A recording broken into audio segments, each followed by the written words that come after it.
امام رضا علیہ السلام کی بارگاہ مقدس سے کچھ نمازوں کا تذکرہ آپ کی خدمت میں کر دوں.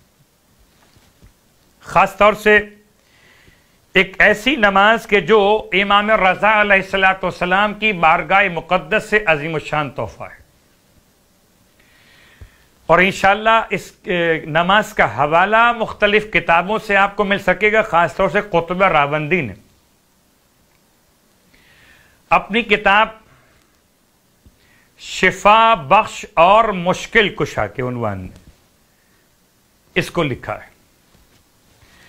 کہتے ہیں کہ امام نے ارشاد فرمایا کہ جب بھی کوئی اتنا شدید ترین کوئی کام کوئی مشکل آپ کی آ کر آپ کو پریشان کرے، مشکل دور نہ ہوتی ہو، حاجت پوری نہ ہوتی ہو، تو 2 رکعت نماز حاجت کی نیت سے نماز پڑھیے. امام رضا علیہ السلام کا تحفہ. 2 رکعت نماز پڑھیے نماز حاجت کی نیت سے. رکعت اول میں الحمد کے بعد آیت الکرسی پڑھیے. آیت الکرسی پڑھنے کا مطلب بسم اللہ الرحمن الرحیم کے بغیر علی العظیم تک جہاں تاکید ہو روایتوں میں ہم فیہ خالدون والی تو وہاں تک پڑھنا ہے. اور اگر تاکید نہ ہو، بس اتنا ہو کہ آیت الکرسی پڑھیے تو اس سے مراد ہے علی العظیم تک پڑھنا.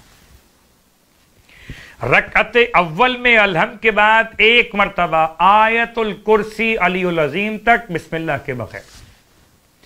رکعت دوم میں الحمد کے بعد 1 مرتبہ سورہ انا انزلنا کی تلاوت. 2 رکعت نماز پڑھنے کے بعد مصلی عبادت پر رہیے اور قرآن مجید کو اپنے سر پر رکھیے.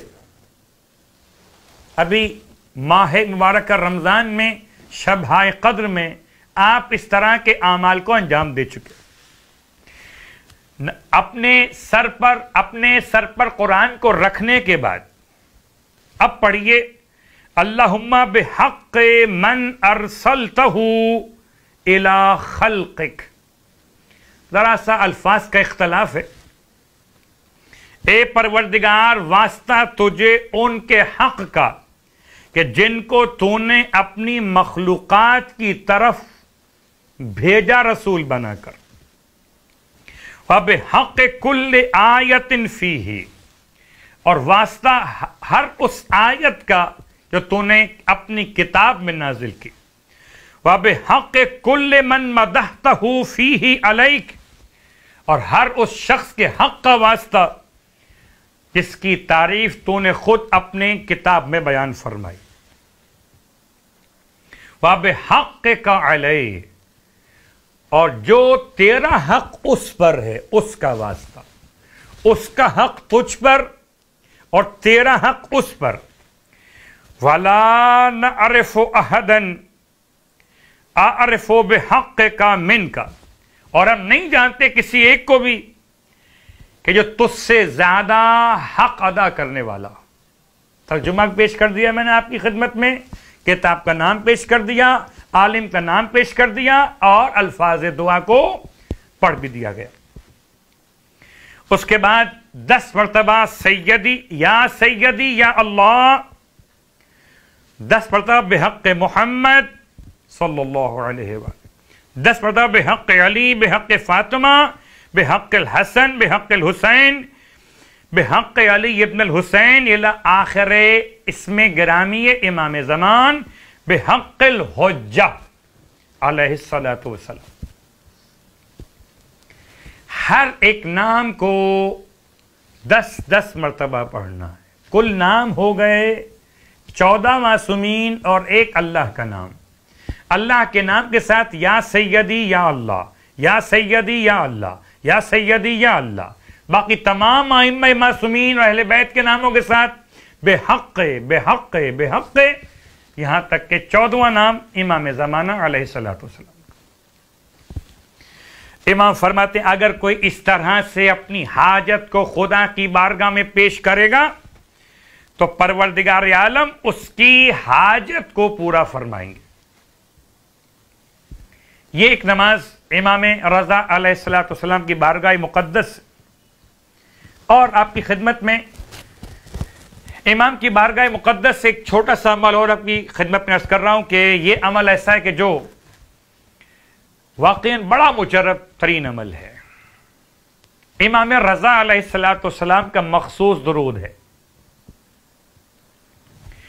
اس درود کے الفاظ میں ادا کر رہا ہوں. یہ آپ کو مفاتی کے اندر باب زیارات میں امام رضا علیہ السلام کی زیارات کے ذیل میں مل جائے گا.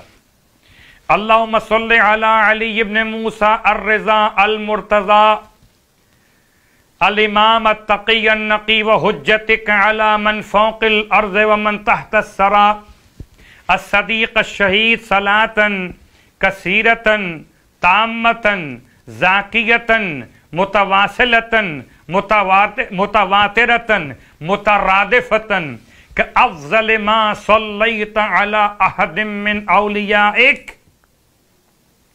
کہنے کو تو یہ ایک طویل سا جملہ آپ نے سماعت فرمایا، لیکن اگر آپ اسے بار بار پڑھیں گے تو زبانی یاد ہو جائے گا. اے خدا درود نازل فرما علی ابن موسیٰ پر، الرضا، الامام، التقی، النقی، یہ تمام صفات مولا کی.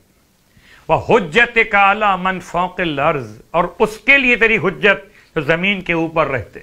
ومن تحت الثری، جو زمین کے نیچے رہتے ہیں ان کے لیے بھی یہ حجت. الصدیق، سچے، الشہید، صلاۃً کثیرۃً، ایسا درود جو بہت زیادہ ہو، مکمل ہو، متواتر ہو، بڑھنے والا ہو، ایک پے در پہ واقع ہوا ہو. ایسا درود جو تو نے اپنے کسی بھی ایک ولی پر نازل فرما. کہ افضل ما صلیت علی احد من اولیاء. یہ درود تلاوت کرنا ہے آپ کو 110 مرتبہ روزانہ 40 دن تک، اپنی حاجت روائی کے لیے. دسترخوان امام رضا علیہ السلام، یہ دسترخوان وظائف، دسترخوان اوراد، امام کی عطاؤں کا سلسلہ.